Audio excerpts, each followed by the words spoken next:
ओम शांति। 29 जनवरी 2025। आज की मुरली। मीठे बच्चे, तुम्हें अपने योग बल से ही विकर्म विनाश कर पावन दुनिया बनानी है। यही तुम्हारी सेवा है। प्रश्न: देवी देवता धर्म की कौन सी विशेषता गाई हुई है? उत्तर: देवी देवता धर्म ही बहुत सुख देने वाला है। वहाँ दुख का नाम निशान नहीं। तुम बच्चे 3/4 सुख पाते हो। अगर आधा सुख आधा दुख हो तो मज़ा ही न आए। ओम शांति। भगवानुवाच। भगवान ने ही समझाया है कि कोई मनुष्य को भगवान नहीं कहा जा सकता। देवताओं को भी भगवान नहीं कहा जाता। भगवान तो निराकार है। उनका कोई भी साकारी व आकारी रूप नहीं है। सूक्ष्मवतन वासियों का भी सूक्ष्म आकार है, इसलिए उसको कहा जाता है सूक्ष्म वतन। यहाँ साकारी मनुष्य तन है, इसलिए इसको स्थूल वतन कहा जाता है। सूक्ष्म वतन में यह स्थूल 5 तत्वों का शरीर होता नहीं। यह 5 तत्वों का मनुष्य शरीर बना हुआ है। इनको कहते हैं मिट्टी का पुतला। सूक्ष्म वतन वासियों को मिट्टी का पुतला नहीं कहेंगे। डीटी यानी देवता धर्म वाले भी हैं मनुष्य, परंतु उनको कहेंगे दैवी गुण वाले मनुष्य। यह दैवी गुण प्राप्त किए हैं शिव बाबा से। दैवी गुण वाले मनुष्य और आसुरी गुण वाले मनुष्य में कितना फर्क है। मनुष्य ही शिवालय व वेश्यालय में रहने लायक बनते हैं। सतयुग को कहा जाता है शिवालय। सतयुग यहाँ ही होता है, कोई मूल वतन व सूक्ष्म वतन में नहीं होता है। तुम बच्चे जानते हो वह शिव बाबा का स्थापन किया हुआ शिवालय है। कब स्थापन किया? संगम पर। यह पुरुषोत्तम युग है। अभी यह दुनिया है पतित तमो प्रधान। इसको सतो प्रधान नई दुनिया नहीं कहेंगे। नई दुनिया को सतो प्रधान कहा जाता है। वही फिर जब पुरानी बनती है तो उसको तमो प्रधान कहा जाता है। फिर सतो प्रधान कैसे बनती है? तुम बच्चों के योग बल से।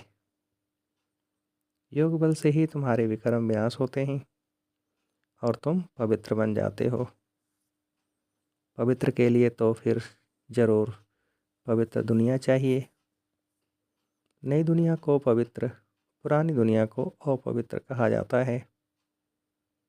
पवित्र दुनिया बाप स्थापन करते हैं, पतित दुनिया रावण स्थापन करते हैं। यह बातें कोई मनुष्य नहीं जानते। यह 5 विकार न हो तो मनुष्य दुखी होकर बाप को याद क्यों करें? बाप कहते हैं मैं हूँ ही दुख हरता सुख करता। रावण का 5 विकारों का पुतला बना दिया है, 10 शीश का। उस रावण को मनुष्य दुश्मन समझकर जलाते हैं। सो भी ऐसे नहीं कि द्वापर आदि से ही जलाना शुरू करते हैं। नहीं, जब तमो प्रधान बनते हैं तब कोई मत मतांतर वाले बैठ यह नई बातें निकालते हैं। जब कोई बहुत दुख देते हैं तब उनका एफिजी यानी पुतला बनाते हैं। तो यहाँ भी मनुष्यों को जब बहुत दुख मिलता है तब यह रावण का बुत बनाकर जलाते हैं। तुम बच्चों को 3/4 सुख रहता है। अगर आधा दुख हो तो यह मज़ा ही क्या रहा। बाप कहते हैं तुम्हारा यह देवी देवता धर्म बहुत सुख देने वाला है। सृष्टि तो अनादि बनी हुई है। यह कोई पूछ नहीं सकता कि सृष्टि क्यों बनी, फिर कब पूरी होगी। यह चक्र फिरता ही रहता है। शास्त्रों में कल्प की आयु लाखों वर्ष लगा दी है। जरूर संगम युग भी होगा जबकि सृष्टि बदलेगी। अभी जैसे तुम फील करते हो ऐसे और कोई समझते नहीं। इतना भी नहीं समझते, बचपन में राधे कृष्ण नाम है, फिर स्वयंवर होता है, दोनों अलग अलग राजधानी के हैं। फिर उनका स्वयंवर होता है तो लक्ष्मी नारायण बनते हैं। यह सब बातें बाप समझाते हैं। बाप ही नॉलेजफुल है, ऐसे नहीं कि वह जानी जाननहार है। अब तुम बच्चे समझते हो बाप तो आकर नॉलेज देते हैं। नॉलेज पाठशाला में मिलती है। पाठशाला में एम ऑब्जेक्ट तो ज़रूर होनी चाहिए। अभी तुम पढ़ रहे हो, चीची दुनिया में राज्य नहीं कर सकते। राज्य करेंगे गुलगुल दुनिया में। राजयोग कोई सतयुग में थोड़े ही सिखाएंगे। संगम युग पर ही बाप राजयोग सिखलाते हैं। यह बेहद की बात है। बाप कब आते हैं किसको भी पता नहीं। घोर अंधियारे में हैं। ज्ञान सूर्य नाम से जापान में वो लोग अपने को सूर्यवंशी कहलाते हैं। वास्तव में सूर्यवंशी तो देवताएं ठहरे। सूर्यवंशियों का राज्य सतयुग में ही था। गाया भी जाता है ज्ञान सूर्य प्रगटा, तो भक्ति मार्ग का अंधियारा विनाश। नई दुनिया सो पुरानी, पुरानी दुनिया सो फिर नई होती है। यह बेहद का बड़ा घर है। कितना बड़ा मांडवा है। सूर्य चांद सितारे कितना काम देते हैं। रात्रि को बहुत काम चलता है। ऐसे भी कई राजा लोग हैं जो दिन को सो जाते, रात को अपनी सभा आदि लगाते हैं, खरीदारी करते हैं। यह अभी तक भी कहाँ कहाँ चलता है। मिल्स आदि भी रात को चलती है। यह है हद के दिन रात। वह है बेहद की बात। यह बातें सिवाय तुम्हारे और किसी की बुद्धि में नहीं है। शिव बाबा को भी जानते नहीं। बाप हर बात समझाते रहते हैं। ब्रह्मा के लिए भी समझाया है। प्रजापिता ब्रह्मा है। बाप जब सृष्टि रचते हैं तो ज़रूर किसमें प्रवेश करेंगे। पावन मनुष्य तो होते ही सतयुग में हैं। कलयुग में तो सब विकार से पैदा होते हैं, इसलिए पतित कहा जाता है। मनुष्य कहेंगे विकार बिगर सृष्टि कैसे चलेगी। अरे देवताओं को तुम कहते हो संपूर्ण निर्विकारी। कितनी शुद्धता से उन्हों के मंदिर बनाते हैं। ब्राह्मण बिगर कोई को अंदर अलाउ नहीं करेंगे। वास्तव में इन देवताओं को भिखारी कोई टच कर नहीं सकता। परंतु आजकल तो पैसे से ही सब कुछ होता है। कोई घर में मंदिर आदि रखते हैं तो भी ब्राह्मण को ही बुलाते हैं। अब भिखारी तो वह ब्राह्मण भी हैं, सिर्फ नाम ब्राह्मण है।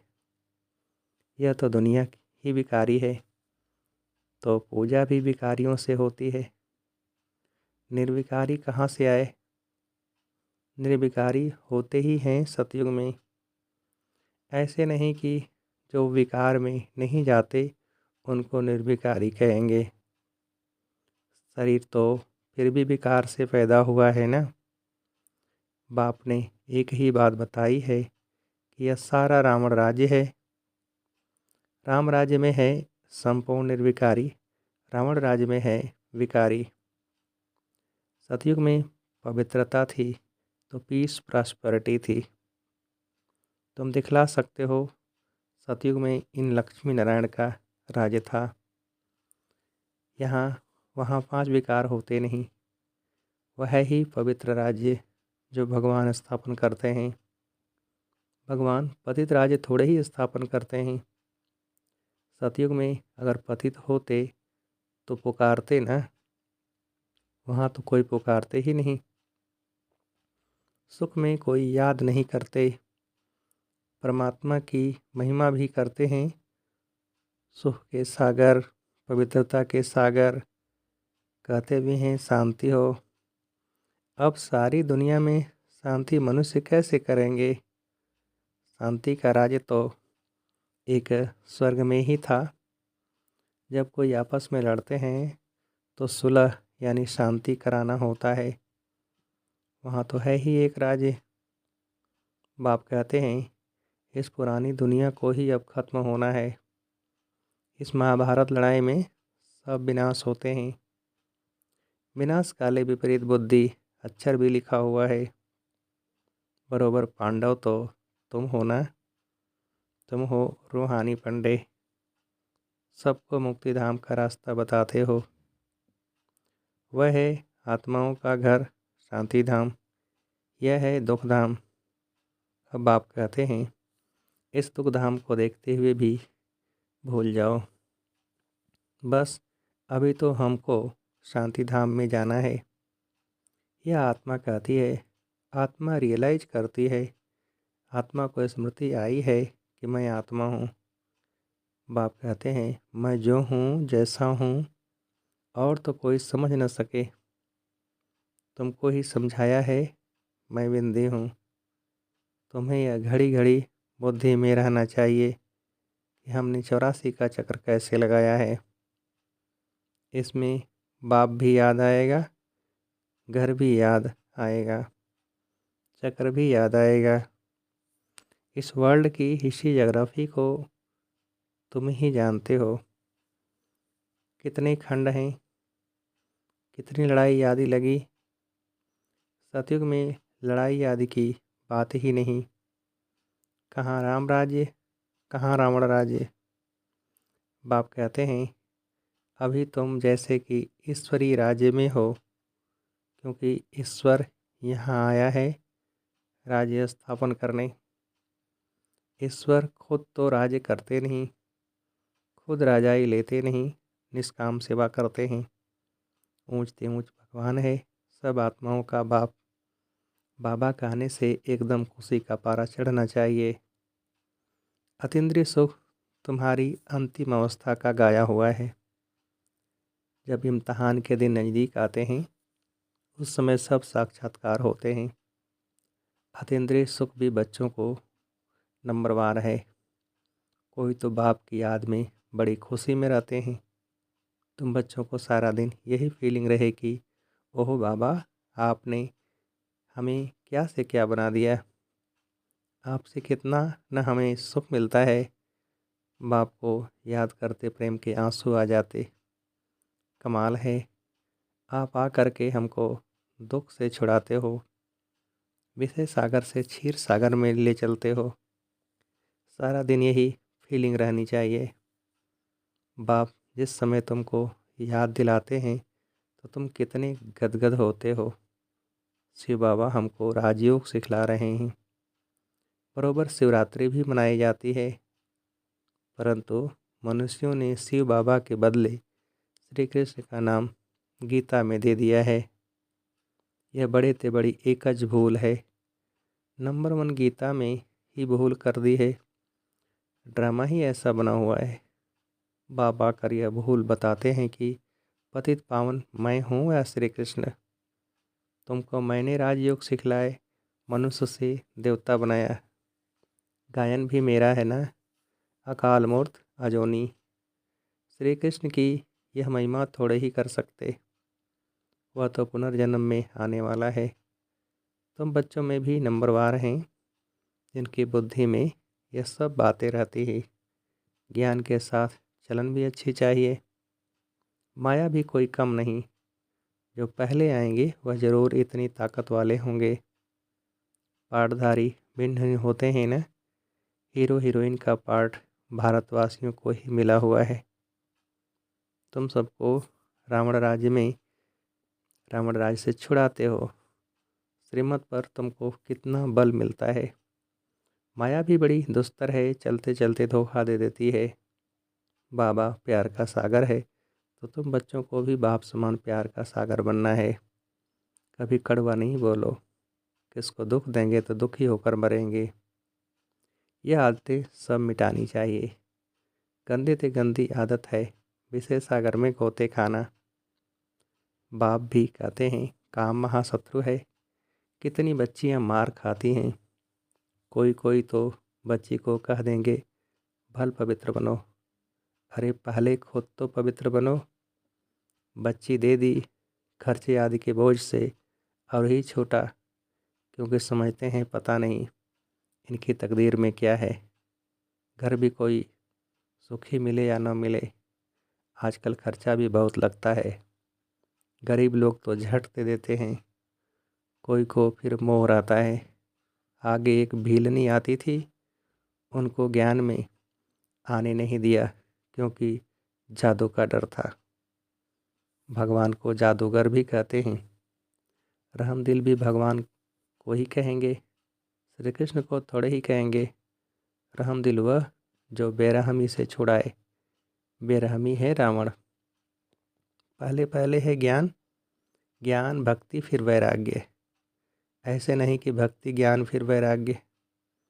ज्ञान का वैराग्य थोड़े ही कह सकते, भक्ति का वैराग्य करना होता है।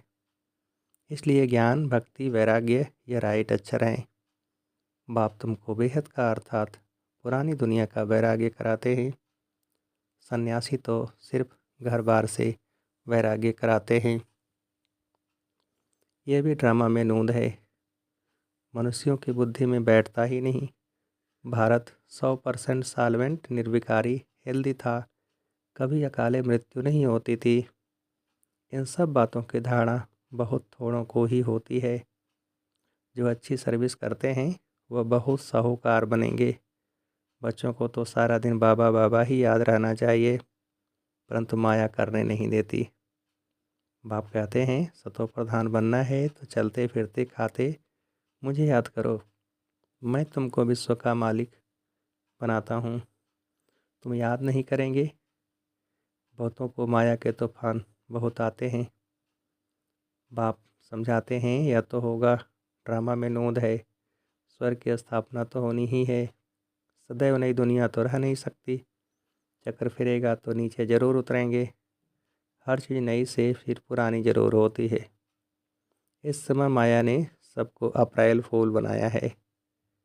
बाप आकर गुलगुल बनाते हैं। अच्छा, मीठे मीठे से खेलते बच्चों के प्रति माता पिता बाप दादा का याद प्यार और गुड मॉर्निंग। रूहानी बाप की रूहानी बच्चों को नमस्ते।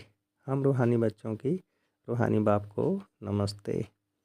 धारणा के लिए मुख्य सार। पहली पॉइंट, बाप समान प्यार का सागर बनना है।